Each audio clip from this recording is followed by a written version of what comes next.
Bom, e depois de vermos os casos de startups e de como é que a inteligência artificial é utilizada nas grandes empresas, vamos àquela parte que às vezes, vou ser irónico, faz doer, ou seja, regular, proibir, enquadrar legalmente, são muitas palavras que se utilizam e foram utilizadas aqui ao longo deste primeiro dia deste congresso da APDC, mas não é bem assim e vamos explicar porquê. Vamos então às próximas convidadas, a Maria Manuela Leitão Marques, professora universitária e eurodeputada, e a Clara Martins Pereira, que é professora na Durham Law School, certo? Certíssimo. Bem-vindas, obrigado. Maria Manuela Leitão Marques, começo por ti até porque há sempre aquela ideia de que os Estados Unidos, já vamos olhar para a realidade anglo-saxónica, permitem-se dão uma maior liberdade para que a inteligência artificial seja desenvolvida, seja aplicada e por isso tem progresso. A União Europeia é demasiado, e utiliza a palavra é minha, castradora para aquilo que faz. É assim, há uma maior regulamentação na Europa e uma maior liberdade nesta área nos Estados Unidos ou no Reino Unido? Bem, se falamos do digital, é verdade o que acaba de dizer, mas se falamos de outros setores, como mostrou a Carmen aqui de manhã, não é verdade, porque na indústria farmacêutica os Estados Unidos protegem tanto os seus cidadãos relativamente à entrada de novos medicamentos no mercado, provavelmente com leis diferentes, como acontece na Europa. Portanto, para dar um setor com o qual podemos... Na inteligência artificial, como é que estamos em termos de legislação e do que é permitido? Deixe-me só dizer a todos que a questão, porque acho que todos entendem, já hoje aqui falámos muito nisso, se nos bastam as guidelines, a chamada autorregulação, nós também vamos ter guidelines com este regulamento e bem que precisamos delas, já lá vamos. Mas eu pergunto-me se na sala alguém gostaria que a leitura de um tumor feita por uma máquina não fosse segura. Um falso positivo é tão mau como um falso negativo. Ou de não ser injustamente selecionado para um emprego a que concorreu, ou de ver negado um seguro de vida que pediu pelo facto de ser discriminado pelo bairro onde mora, pela cor da sua pele, ou por outro fator desta natureza que não tem exatamente a ver com a sua capacidade para o pagar. Ou pior que isso, de ser identificado como criminoso quando circulava calmamente numa estação de metro, sei lá, para vir aqui para o Congresso, a que já não pôde vir. Bem, provavelmente nenhum de nós está disponível para correr estes riscos e é para nos proteger de alguns riscos desta natureza que apareceu este regulamento chamado AI Act, o regulamento da inteligência artificial. O que não quer dizer, como o Paulo Dimas aqui demonstrou, que nós, muitos de nós aqui presentes também, não estejamos disponíveis para partilhar os nossos dados, incluindo os dados mais sensíveis, que são os de saúde, se soubermos que a cura do cancro, nem que não seja o retorno que não seja individual, seja coletivo, vai ser mais fácil de fazer, a investigação vai ser mais rápida, ou para diminuir o sucesso escolar. E estou a dar 2 exemplos até de projetos que já existem em Portugal. Portanto, o AI Act, o Regulamento da Inteligência Artificial, vamos ver, como aqui foi dito, se resulta ou não. Vamos fazer a prova. É cedo. É exatamente tentar estabelecer este equilíbrio entre aproveitar as oportunidades e tem também uma parte para a inovação e prevenir certos riscos de certo tipo de usos de inteligência artificial. Podemos dizer que está no laboratório, ou seja... Agora é utilizar porque já não está, já é um regulamento, mas está em experimentação e poderá ser alterado. Teoricamente não, mas o próprio regulamento, precisamente porque estamos com uma tecnologia que muda muito, para lhe dar um dos capítulos sobre os modelos generativos, foi introduzido já no Parlamento, ou seja, a proposta já estava no Parlamento a ser discutida quando explodiu o chamado ChatGPT e, portanto, foi o Parlamento que sugeriu e depois negociou com o Conselho, naturalmente, sempre com a colaboração da Comissão, com votos contra, ou com a tentativa contra a posição de alguns Estados-membros, nomeadamente a França, que não queria regulamentar já, mas já foi nessa fase, quer dizer, esta tecnologia muda muito. Por isso mesmo, o regulamento está feito com alguma arte em matéria de flexibilidade, também já aqui foi dito,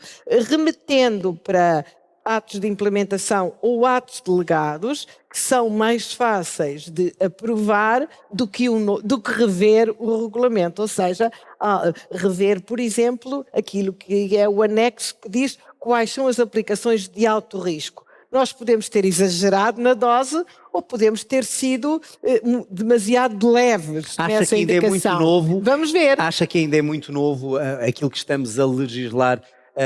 E, portanto, temos que ver como é que vai evoluir aí. Nós não quisemos atuar depois do prejuízo feito. Porque não há... Eu pergunto-me se alguém quer a inovação pela inovação. Nós queremos inovação quando ela é segura, quando ela melhora as nossas vidas, respeita aos nossos valores e os nossos direitos. Queremos informação segura, não queremos desinformação.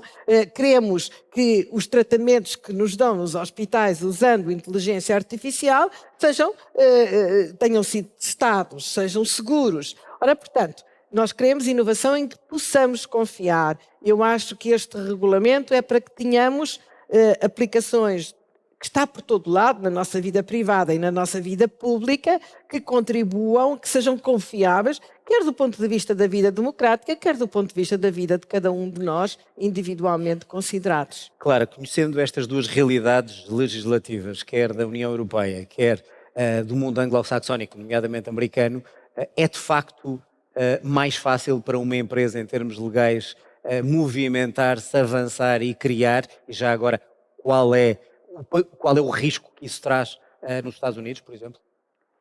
Muito obrigada pela pergunta, muito boa tarde a todos, muito obrigada pelo convite e parabéns também à PDC pelos 40 anos. A pergunta é interessante, não é? É mais fácil uma empresa movimentar-se na ausência de leis, ou há também aqui um elemento de incerteza jurídica que eventualmente pode paralisar as empresas ou que pode paralisar o investimento e que de alguma forma é resolvido aqui na União Europeia pelo Regulamento Europeu? Agora, eu acho que foram aqui levantadas, no fundo, ou foram abordadas duas questões, ou uma questão que pode ser separada em duas questões distintas. Eu acho que a primeira questão, no que toca à regulação da inteligência artificial, é se existem riscos.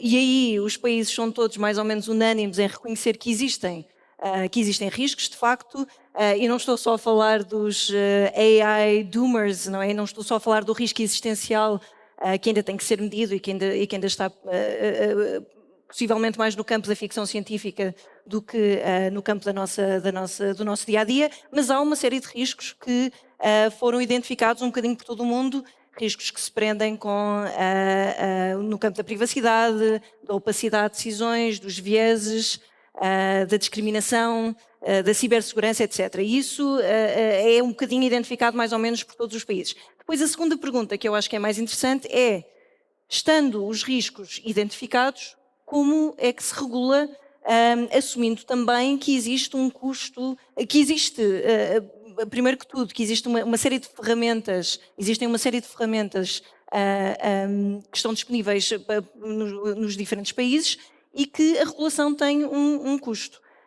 E aqui os legisladores em todo o mundo, não só no mundo anglo-saxónico, mas também a nível europeu e falo também do Global South, não é? Portanto, estas questões, este debate é tido um bocadinho por todo o mundo. Os legisladores vivem uma espécie de... dilema ou de divisão? Mais do que dilema, eu ia dizer trilema. Há aqui, essencialmente, no mundo ideal, um legislador gostaria de conseguir avançar com uma proposta regulatória que fosse capaz de promover a inovação, que seja capaz de garantir a segurança e que seja, ao mesmo tempo, simples e clara. Mas se falarmos de soluções simples e claras, e há aqui duas soluções: proibir inteiramente, caso em que se promove a segurança, mas o custo é a inovação, ou permitir indiscriminadamente, caso em que se promove a inovação e a segurança é sacrificada. Enfim, estas soluções não estão propriamente aqui em questão. A questão é regular em que medida... Mas comparámos os dois modelos, e era isso que eu precisava da sua visão. Sabemos qual é o da União Europeia, até porque vivemos aqui e estamos inseridos nela. Para uma realidade norte-americana, e estamos a falar também para muitos empresários, diriam, se eu estivesse nos Estados Unidos, estaria muito mais fácil e teria muito mais oportunidade para desenvolver este produto. É de facto assim ou é um mito em termos de enquadramento legal? Eu diria que aqui há um bocadinho uma procura de um equilíbrio, novamente, entre segurança e inovação e, se calhar, se a União Europeia se inclinou um bocadinho mais para o lado da segurança, a perspectiva anglo-saxónica tem-se inclinado Permissiva. um bocadinho mais permissiva, um bocadinho um wait and see que se vem transformando lentamente num see and learn, no sentido em que são privilegiados os contactos com a indústria, a criação de ferramentas como caixas de areia regulatórias em que é permitida à indústria testar determinadas inovações em ambientes controlados para que o regulador aprenda o que é que deve ou não deve fazer. Sobretudo, acho que no Reino Unido, tanto no Reino Unido como nos Estados Unidos, há um reconhecimento de que já existem muitas regras que são já hoje aplicáveis à inteligência artificial. E que, portanto... Ou seja, vamos de um direito mais geral para um direito mais específico. Ou seja, aquele que é contra o crime de mão armada pode-se aplicar na inteligência artificial, é isso? Portanto, a perspectiva é muito mais setorial e no fundo, se eu tivesse que contrastar a perspectiva do Reino Unido, por exemplo, e a perspectiva dos Estados Unidos é diferente. semelhante. É semelhante. Tem algumas semelhanças com a perspectiva da União Europeia. Por um lado, não existe ou não existe para já necessariamente este desejo de regulação horizontal que abranja todos os setores. A regulação é feita setor a setor. Como primeira diferença. Segunda diferença, não existe a criação de uma entidade reguladora e deveria existir ou não? Artificial. A sua opinião? Ou seja, dá aso a que possa existir um abuso? Eventualmente, pode dar aso a que exista um abuso e, no fundo, nem os Estados Unidos, nem no Reino Unido é excluída a criação de uma entidade com este tipo de responsabilidades. A ideia é que, através da responsabilização neste momento das entidades que têm a supervisão dos diferentes setores e através da aprendizagem feita por estas entidades, aprenderemos o suficiente para perceber o que é preciso num segundo passo. Isto leva... É uma perspectiva muito mais assente neste diálogo com a indústria. Já vamos ver qual é o efeito que isto tem depois em termos de negócio. Maria Manuela Leitão Marques, levanta-se outra questão. Nós podemos ter leis que algumas delas implicam penas, e como é que se faz isso? Ou seja, num mundo tão volátil e num mundo tão em constante mutação, como é que, por exemplo, nós conseguimos, apesar da legislação ser boa, responsabilizar A ou B pela má utilização dos meus dados? O mais direto pode ter sido este computador e quem o fez, mas isto vai levar a um círculo. É ou não difícil, esta é a minha pergunta, a responsabilização na violação de uma lei nesta área? Isso fácil não é. Mas não é impossível, não é? Quer dizer, ainda ontem, acho que foi ontem, a Comissão Europeia abriu um processo contra a Booking. Portanto, não é impossível e estes processos também têm um efeito dissuasor sobre outros potenciais violadores da lei. Mas todas as leis são violadas, não é? Todos os dias. A questão não é essa, é a questão de punição. Claro. Punição e responsabilização. São, claro, mas isso há investigações com os devidos direitos de defesa que irão funcionar. Nós habituámos sempre a que o mundo digital não precisava de regras. Todas as outras empresas que estão aqui nesta sala, com certeza, têm regras para o exercício da sua atividade. E devo dizer, aliás, que não foi a Europa que inventou as autoridades reguladoras. Importou-as dos Estados Unidos e do Reino Unido, como a Clara sabe. Não é? Portanto, foi uma importação anglo-saxónica para o direito continental, como se costuma dizer, porque não vinham na nossa tradição. Já agora, tem uma explicação para isso? Ou seja, eles estão a evitar, em algumas áreas, nós estamos a importar um modelo. Lá chegarão. Eu acho que lá chegarão, porque eles têm nas outras áreas, têm no ambiente, como disse há bocado, têm no medicamento, têm nas telecomunicações, lá chegarão. Bem, também nós podemos recuar sempre, não é? Uma lei tanto se faz como se desfaz. Digamos assim, se vier a provar-se que foi ineficaz, ou que afinal os riscos se diluíram e a lei não é necessária. Não sei se isso irá acontecer, até pode acontecer exatamente o contrário. Neste momento, com o conhecimento que temos, e dizer que nós não legislamos assim do céu, não é? Há muito diálogo, há muita consulta pública, há muita interação com a indústria antes da lei sequer. O processo de legislação é muito lento. Nós trabalhamos mais que 5 anos, mais que um mandato, até chegar ao AI Act. Portanto, já vinha do mandato anterior, começou neste mandato, houve muito diálogo.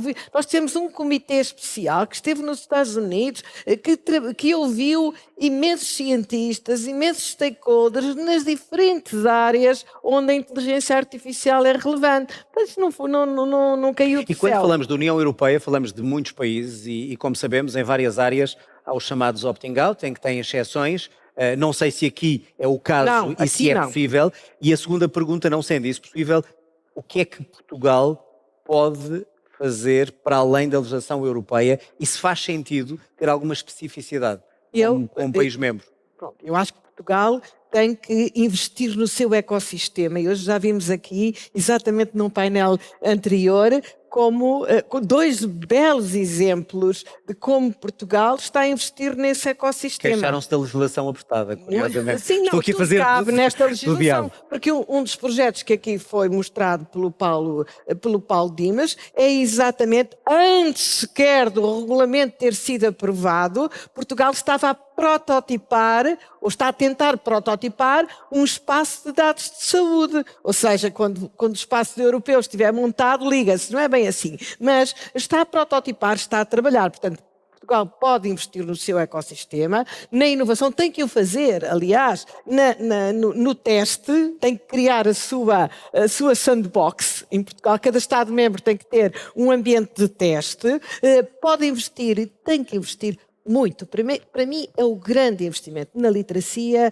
digital e na literacia em inteligência artificial e por isso agradeço imenso à PDC e à Google que hoje apresentaram aqui ao fim da manhã exatamente um projeto de investimento em literacia. E este projeto tem que ser mais um bocadinho como o Encode. A literacia básica, porque hoje todos nós temos que saber o que é um algoritmo, não é? O algoritmo está nas nossas vidas, temos que saber, temos que interrogar, se não tivermos crédito, temos que perguntar porquê, mas como é que foi construído esse algoritmo? Que dados foram tidos em conta? Não temos que ser especialistas, mas temos que saber com que lidamos. Na literacia básica, onde há um bocadinho de inteligência artificial também, não é só saber o programa ou escrever ou ter um endereço de correio, e na literacia mais, e na investigação mais de ponta, porque uma alimenta a outra. Porque em 2017 a inteligência artificial estava só lá na ponta, entre os cientistas, e agora está no nosso dia-a-dia. Clara, olhando para o modelo americano, sobretudo o americano, o britânico também, mas no caso do americano, até que ponto é que este tempo que estão a deixar até legislarem eventualmente de uma forma mais apertada é por causa da experimentação e do tipo de inovação que tem a inteligência artificial ou é por uma questão de negócio? Ou seja, até lá pode-se desenvolver muito mais.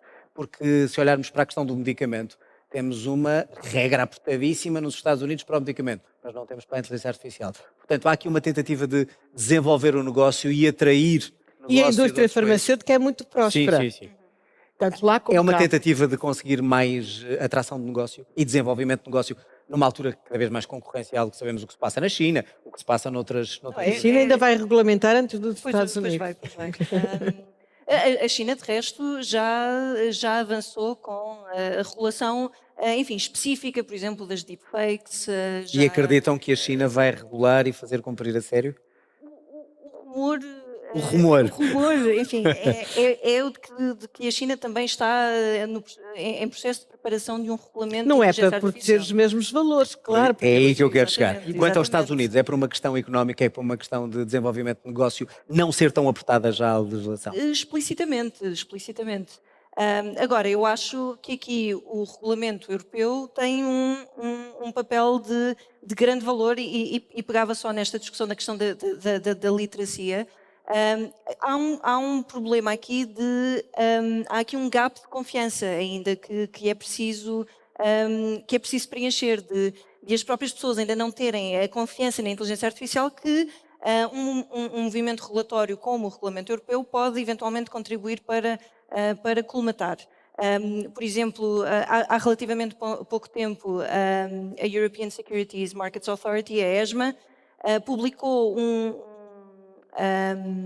documento que analisa a utilização da inteligência artificial na indústria financeira, e uma das coisas que assinalava era o facto de, enfim, os players nessa área terem algum cuidado em publicitar a utilização da inteligência artificial, porque isso ainda é visto pelos investidores, ainda é visto pelos clientes com algum receio. Portanto, há aqui uma questão de falta de literacia, e há aqui uma questão de falta de confiança e de receio.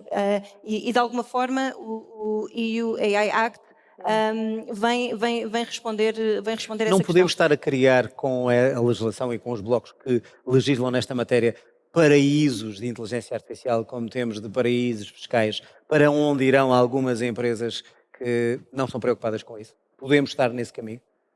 Podemos estar nesse caminho, podemos estar eventualmente num caminho em que uma regulação mais apertada acaba por favorecer os incumbentes no mercado e prejudicar as empresas mais pequenas. Aqui o AI Act da União Europeia também tenta proteger de alguma forma as pequenas e médias empresas e criar sistemas de apoio às pequenas e médias empresas, que é importante também. Portanto, no fundo... E estamos a caminho de um novo ramo de direito. Isso já existe. Será que vamos a esse caminho? Não, mas um ramo autónomo em que lhe podemos dar o nome como damos ao direito fiscal, ao direito do ambiente, poderemos estar a caminho. É uma realidade tão dinâmica e tão em crescimento e tão presente na nossa vida que poderemos estar a caminho disso. Desde logo em matéria de responsabilidade pelo defeito do produto, não é? Quem é o responsável? Daí eu estar a perguntar, é tão Não é? difícil. Um produto que evolui, porque os produtos hoje entram no mercado, são seguros, mas depois vão mudando, não é? Há muitos produtos inteligentes, até brinquedos inteligentes que alteram o software, e há aqui problemas de responsabilidade ao longo do ciclo de vida. Muito interessantes, seria outra discussão. Mas só para lhe dizer uma coisa importante. Esta não é a única peça de legislação que se aprovou Obviamente. na União Europeia. Nós aprovámos peças para os dados, para criar um mercado europeu de dados, um mercado único de dados, que são a base da inteligência artificial e aquilo que também pode ajudar os inovadores, porque também os inovadores assim ficam num ambiente seguro, sabem com o que é que contam, não é? E nessa legislação, alguma lei contempla isso, mas estamos de facto preocupados em termos de legislação em impedir a discriminação Claro. e os efeitos terríveis do viés algoritmo, por exemplo. Isso é mais na Bem, Europa. mas isso com lei ou sem lei, Será? já. Mas aí também temos esta diferenciação entre União Europeia e América? Eu creio que também na América existirão leis que impedem a discriminação. Não sei, não conheço o direito anglo-saxónico A questão em também é detalhe. muito mais sobre se... enfim, é uma discussão mais abrangente, no fundo, não é? Esta questão da inteligência artificial, como é que se define a inteligência artificial, como é que se distingue designadamente a inteligência artificial de tecnologias algorítmicas mais primitivas que argumentavelmente estão entre nós desde os anos 50, não é? No fundo, e eu acho que a perspectiva de neutralidade tecnológica aqui é importante, e liga também à questão de se isto é um ramo de direito, enfim, se isto é um ramo de direito autónomo. Interessa-nos muito mais quais é que são as aplicações e interessa-nos regular exatamente os usos, regular essas aplicações. E a inteligência artificial não se desenvolve num vácuo legislativo, não é? Existem regras nos vários setores. Sim, mas nós não estávamos habituados a uma decisão complicada de uma máquina sobre a nossa vida, sobre a nossa saúde, por exemplo. Imagino que depois, em termos de responsabilização, Sim. podemos sempre os autores, os utilizadores, mas como é que nós chegamos... bem, isso deve ser fascinante para quem vai para um tribunal. Como é que vou responsabilizar uma máquina que acabou de levar uma pessoa a morrer? Não. Por trás da máquina há de estar quem seja sim, mas a questão é se a máquina tem autonomia e se ela já responde. Ou seja, vamos entrar num mundo... Eu queria agora levar para outro, até porque não temos muito tempo, Maria Manuela Leitão Marques, a questão de... Eu falava há pouco dos eventuais paraísos para utilizar a inteligência artificial. É caso para pensarmos que as Nações Unidas fariam sentido também em juntar-se ao olhar para a inteligência artificial no mundo, porque temos a China, temos a Índia, temos o Médio Oriente, temos uma data de geografias que cada uma pode legislar a seu bel prazer. Sim. E é isso que é uma democracia. Mas a questão é... e depois precisamos de nos encontrar todos para perceber o que é que estamos a fazer ao mundo. Apesar de tudo, é bom dizer que nós estamos unidos em alguns princípios. estamos distintos no instrumento. Nós temos um instrumento mais vinculativo, os Estados Unidos têm um instrumento menos vinculativo. Mais, Mas, por exemplo, a China sentem autorregulação e em guidelines. está fora desse âmbito, Sim, não é? e a China... Promete. Mas a China é outro, não é uma democracia. Estou a dizer, no mundo democrático, apesar de tudo, há algumas convergências. Mas digo uma vez mais, nós começámos o mundo digital pensando que ele era um mundo de liberdade absoluta. Hoje sabemos que não é. Primeiro, temos atores muito poderosos, precisamos de regular a concorrência e os mercados. Os Estados Unidos estão com a mesma discussão aberta, não é? Na área da regulação dos mercados, através das regras de concorrência, e hoje vamos ter, com certeza, no próximo mandato do Parlamento Europeu, aliás, já está a ser preparada, relativamente à proteção das crianças no mundo online. Uma internet segura para as crianças, que é também um problema muito mais grave do que, enfim, do que é público, e ainda bem, mas que é grave neste momento e que vai precisar provavelmente de regras, e vai ser uma discussão muito interessante em torno do anonimato nas redes, se ele deve continuar ou não continuar, mas não quero abrir aqui essa Claro, caixa de pela Pandora. sua investigação e... Mas agora é preciso, obviamente, que isto se faça através das Nações Unidas ou de outros fóruns internacionais, de tal modo que converjamos, como aconteceu um bocadinho com o Regulamento de Proteção de Dados, que a União começou e depois o Japão adotou, a Coreia, houve muitos outros países na América do Sul, não, na Califórnia até, não é?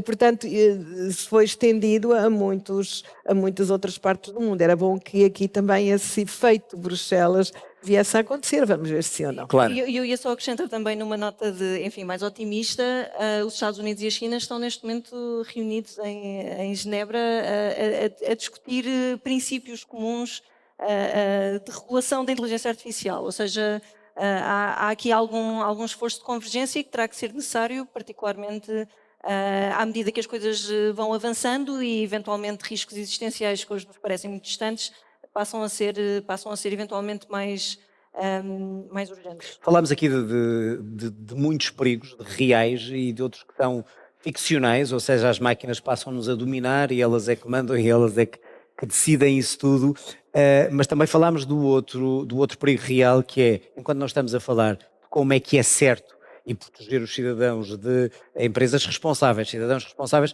os criminosos também são muito inteligentes e estão a ouvir os mesmos argumentos e a discutir as mesmas leis. Até que ponto é que estamos preparados legalmente para enfrentar uma onda de crime de inteligência artificial? E isso sim é uma ameaça. Eu diria que pode haver um problema de preparação legal, mas há, sobretudo, um problema de facto que é um diferencial em termos dos recursos, de estarmos um passo atrás, enfim, não só dos criminosos, mas das empresas, etc., dos reguladores estarem um passo atrás e, portanto, terem dificuldade em antecipar. De resto, o regulamento europeu acaba por ter sido palco um pouco disso mesmo, no sentido em que temos uma proposta que, de repente, não é, no final de 2023, leva ali uma volta por causa do ChatGPT, não é? Que ninguém tinha... Um capítulo novo. Enfim, a ideia é fazer leis que sejam future-proof, que consigam avançar à medida ou ao ritmo da imaginação dos criminosos e das empresas e etc., mas de facto há limites, e há limites que são designadamente limites de facto, porque há falta de recursos. E o legislador está sensibilizado, eu quando falo de legislador não falo em grandes blocos como a União Europeia ou os Estados Unidos, o legislador nacional estará motivado nesse sentido, estará alerta para o que é necessário, ou diz, estou preocupado mais com a saúde, com a educação, etc. Nos Estados Unidos também estamos em eleições e, portanto, duvido que na campanha eleitoral a inteligência artificial seja um tema. Minha pergunta é se há uma sensibilidade política para isso, ou sentem também que é difícil e tem que se sensibilizar para fazer leis. Eu imagino que isso varia um bocadinho, enfim, Nos Estados Unidos, por exemplo. Com geografias. Eu ia, na verdade, dar, por exemplo, dar o exemplo do Reino Unido, em que a questão de o Reino Unido ter uma proposta distinta para a inteligência artificial, uma estratégia distinta para a regulação da inteligência artificial da estratégia europeia, é desde logo explicado por motivos políticos, não é? A seguir ao O Brexit. Brexit tinha que ser também. Ou seja, um dos argumentos que precede a decisão do Brexit é esta ideia de que o Reino Unido se encontrava amarrado, não é? Sujeito às amarras da regulação europeia, designadamente na área dos serviços financeiros, que é a minha área, e que, portanto, o Brexit, enfim, é esta nova oportunidade do Reino Unido manter uma posição de liderança e por contraste com a União Europeia. Portanto, no fundo, não é surpreendente esta decisão de ter uma aposta diferente. E a questão da regulação da inteligência artificial é uma questão muito presente no discurso público no Reino Unido. Penso que as últimas estatísticas de que tomei conhecimento, 60% das pessoas estão preocupadas com os riscos da inteligência artificial. E isso, enfim, a inteligência artificial, que é um setor que também tem um peso maior no Reino Unido do que tem em Portugal. Penso que na ordem dos 16 mil milhões de libras, portanto, muito significativo. Aqui em Portugal, eu acho que há, independentemente da sensibilidade política ou da sensibilidade do legislador a estas questões, há aqui uma limitação que vem do facto do regulamento ser um regulamento, portanto, o legislador está limitado naquilo que pode fazer. Agora, acho que há aqui uma aposta importante que pode ser feita em termos de investimento na investigação, de investimento na literacia. Vai ser muito interessante ver como é que os diferentes países aplicam o regulamento. Estamos a falar de coimas muito significativas, não é? Que podem chegar aos 7% do volume de negócios anual das empresas. Portanto, estamos a falar de coimas potencialmente muito significativas. Se temos um regulador ou se temos reguladores neste momento preparados para... O tempo dirá. E aqui, voltando àquela questão dos Temos de paraísos... terminar mesmo. Vamos terminar. Os paraísos, podem existir paraísos, mas no final os produtos têm que se vender no mercado europeu também. Portanto, as regras não ficam... Mas sabe que às vezes há forma de dar a volta a isso e Sim, entrar cá de outra maneira. Mas o desafio também Bruxelas. para as autoridades nacionais, para Portugal, não é? Primeiro tem que responsabilizar uma autoridade pela aplicação do regulamento, embora uma parte fique em Bruxelas, no serviço de inteligência artificial que foi criado. Mas há uma parte que é competência dos Estados-membros. Não sei o que vai ser a opção do governo, mas é um desafio. E Cá depois, estaremos para ver. importante também traduzir, quer dizer, este regulamento é, na verdade, complexo. Tenho que o reconhecer, particularmente no capítulo relativo às aplicações de alto risco. O regulamento tem 103 artigos e 3 anexos, quase 500 páginas. É um regulamento muito complexo. Também é importante que as autoridades nacionais o traduzam, o tornem mais simples. Virão orientações de Bruxelas, mas as autoridades nacionais Quem também está a podem ver fazer que o seu tenha uma trabalho. empresa tem que ir contratar um advogado específico desta Não, pode ser um matéria. negócio para os advogados. Ou Espero então que- fazer. Espero que não Pode seja ser um novo só. negócio também. Olha, aqui está uma criação de emprego. Muito obrigado às duas. Vamos aguardar pela evolução e perceber para onde vai a legislação e a regulamentação da inteligência artificial. Muito obrigado e boa tarde para ambas.